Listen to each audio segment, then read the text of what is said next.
everyone, my name is Tigress Aquino. I am a stay-at-home mom and homemaker, and this is a little about me and how I came into that job. It's kind of weird because I never called myself a homemaker. I always called myself a stay-at-home mom. But I've recently stumbled upon that word and I really like it. I really like to see myself as someone who is making a home. I've been a homemaker or a stay-at-home mom for 13 years. I had my first daughter at 19 years old and I was a stay-at-home mom. There was a long time that I wasn't committed as I was always pursuing how to make income from home or feeling guilty for not bringing in income. We did have me stay home so that we didn't put money into daycare. That was a huge part of why I worked from home. I also felt a lot of spite because I had a daughter at such a young age. Now, not everybody who has a kid at a young age feels this way. I want to be very clear about that, but I did.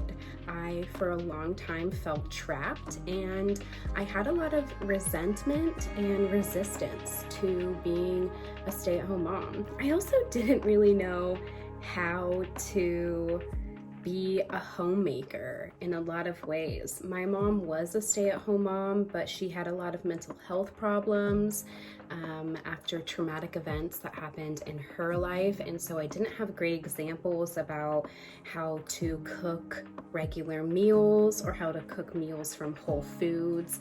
I didn't really learn how to be organized with my stuff and things, or with projects or things that I wanted to fulfill and do. I didn't even know really how to deep clean, nor did I really know the tools that I needed to clean a house. So I had a really hard time grasping how to do this job, how to be a stay-at-home mom, how to be a homemaker. And for a long time I felt lazy and like I wasn't very good.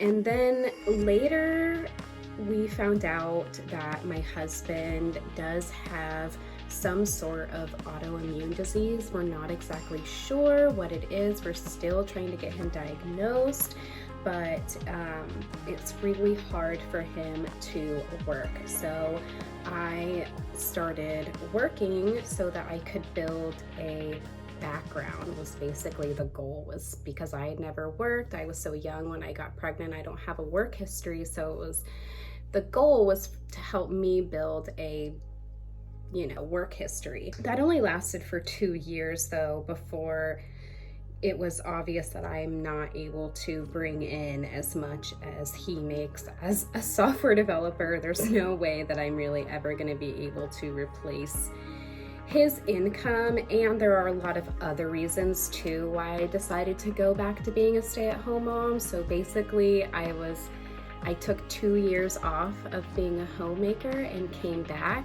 and that was amazing, but it was also really hard. I definitely feel like I came back to my job as a stay-at-home mom with the mindset of it being more of a job than I had thought about it before. Having that work history did help me learn how to do things more organized.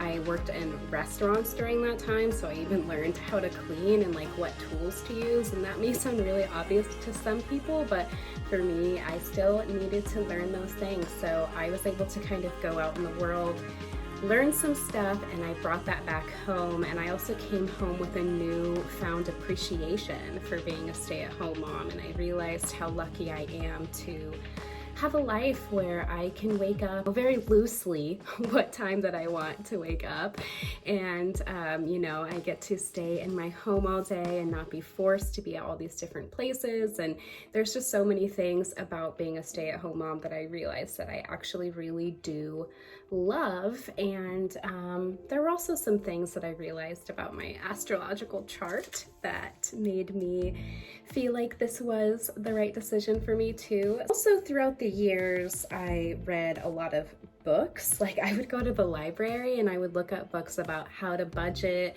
how to grocery shop, like smart ways to stock food and things like that. Like I literally went to the library or would scout articles online to try to find like what are the smart ways to do this job. So I feel like now, after 10 years or over 10 years of doing this job, like I finally A, feel like I know what I'm doing, and B, feel really happy and a lot of fulfillment in my job.